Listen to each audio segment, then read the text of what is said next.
Comedian Janey Godley is heading back on tour with her Not Dead Yet concerts, despite being told last month that her cancer has returned. She is remarkable, remarkably brave, remarkably optimistic, and of course she found widespread fame during lockdown when her brilliant voiceovers went viral.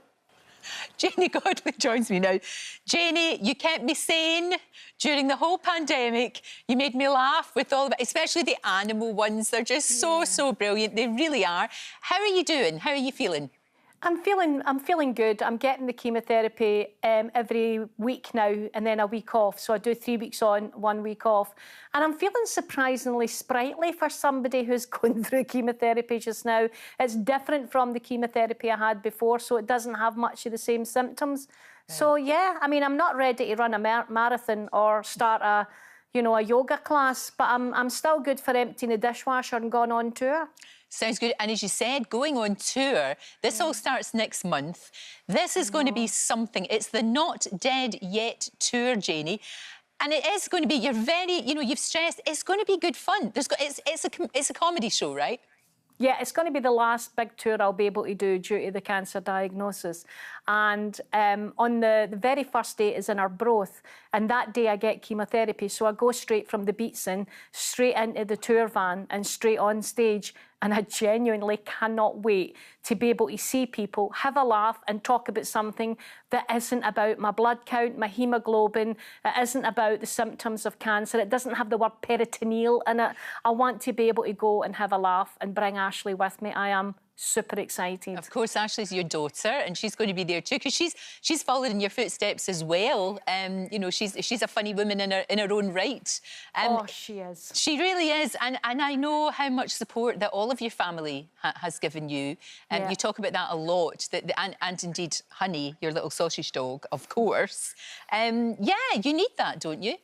Yeah, it's really hard because you are the cause of all. You realise if you're the person with the illness and it's a terminal illness, you are the person that is the cause of all the stress in the house. You can't get away from that.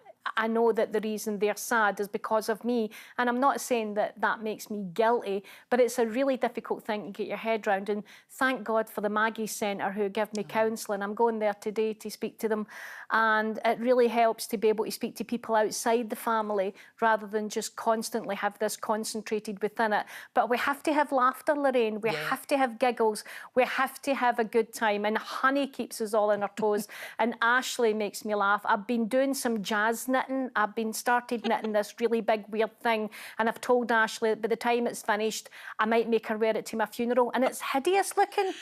It's quite bad, Janey. I have to say, I'm not the best knitter, but that, I think, is probably pretty bad. And and Ashley should wear it. Of course she should. The brilliant thing about you is you've been so open about living with ovarian cancer.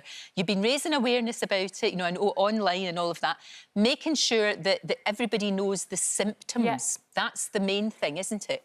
The symptoms are very important because it is known as the silent killer. I didn't know I had it until I was stage 3, because women are so used to feeling bloated and sore in the tummy that they just go, oh, well, it's just bloating. But if you're feeling bloated and if you're not hungry every time you go to eat, you already feel full. And if you're weeing a lot, just get it checked. Go to your doctor and say, can you just check me for ovarian cancer? These are the symptoms I've got. Say the words and say it out loud and get checked. And if me saying this gets one woman, caught early, then it's definitely worth it. That's true, because if you catch it early, then there's a lot, obviously a greater chance. Of course it is.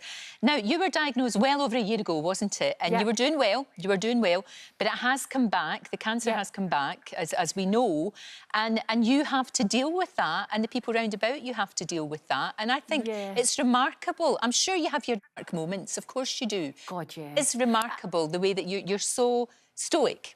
Oh, thank you. I mean, the thing about ovarian stage 3 cancer is it's not curable. It's treatable, but it's not curable. And it never goes away.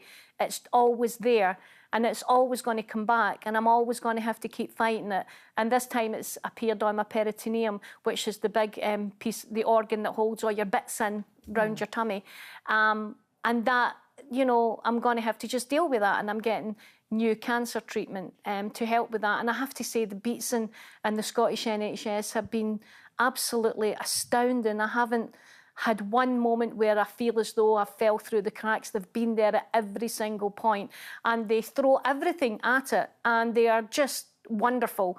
And they've saved my life so far. And who knows, people keep saying, oh, how long have you got? Like I'm some sort of human advent calendar and I don't have an answer for them. I don't know how long I've got, but like a mayfly, I'm going to enjoy it while I can. And I'm going to go on tour. And if I'm going to go out, I'm going to go out with a bang. Absolutely. What an amazing attitude. And you've had so much support from so many people, including one of my all-time heroines, Martina Navratilova, I know has been in touch because she's going through it herself, isn't she? Her and I have had a wee chat. She's my Glasgow sister, I call her. And it's been amazing, the amount of... I mean, if love could cure me, Lorraine, I'd have been cured ages ago. I mean, the amount of love and support coming from people has been astounding. And people say, oh, it's nice, but it really does lift you up when you're feeling so gloomy and you're so down and you think, well, exactly how long do I have left? And then you see somebody, a wee Margaret or a James writes on Facebook or Twitter and goes, we're thinking about you today. And, you know, it really does lift you up. No, of course it really does. Of course it does. I think you're absolutely remarkable. I really do. Thank you. Keep making us laugh, and I hope you're going to be making us laugh for a long, long time. The tour all kicks off 1st of February, is it? Is that when you're in Arbroath? Yeah, the 1st of February, and then it goes all the way down to London, and then I'll be at the SEC in Glasgow. There's some tickets left for Arbroath and Aberdeen and Inverness, but most of the other ones are sold out, and I just can't wait. And I cannot wait to just walk on stage. I'm going to cry the minute I walk on stage, I know I will, but I'm super excited about getting my feet back on stage. And I'm going to, I mean, it's just talking, so it's not like I do tumbles and run about, so I physically don't have to do anything. I can actually sit down and do stand-up, so... Cannot wait. I can't tell you. It's what you do best, that's for sure. Enjoy every single second of every single date that you do. And I can't wait to see you. Can't wait to see you in real true life. It's going to be amazing. Thank you, Janey. Thank you so much. And as we said, Janey's Not Dead Yet tour begins on the 1st of February.